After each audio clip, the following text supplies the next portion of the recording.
Genesis chapter 2 provides a more detailed account of certain aspects of the creation story introduced in Genesis chapter 1. After creating the heavens and the earth, and all the stars, plants, and animals, God took a moment to rest. This day, the seventh day, he made holy because it was the day he paused to look over all his work and saw that it was very good. In the beginning there were no plants or crops because there was no rain and no one to cultivate the land. But a mist rose from the ground and watered the surface of the earth. Then God formed a man from the dust of the ground and breathed into his nostrils the breath of life. This man became a living being, named Adam. God planted a beautiful garden in Eden in the east, and there he placed Adam.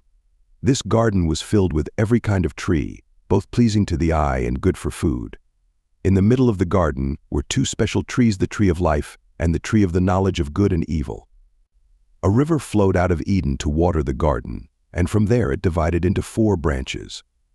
The first branch, called Pishon, flowed around the entire land of Havilah, where gold, aromatic resin, and onyx are found.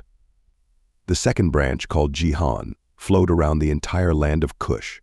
The third branch, called Tigris, ran along the east of Assyria. The fourth branch is the Euphrates. God placed Adam in the Garden of Eden to tend and watch over it. He commanded Adam, saying, "You may freely eat the fruit of every tree in the garden, except the tree of the knowledge of good and evil. If you eat its fruit, you are sure to die." Then God said, "It is not good for the man to be alone.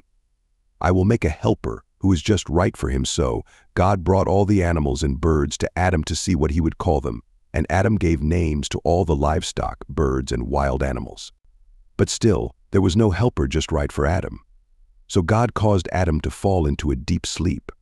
While he slept, God took one of Adam's ribs and closed up the opening. Then the Lord God made a woman from the rib and brought her to Adam.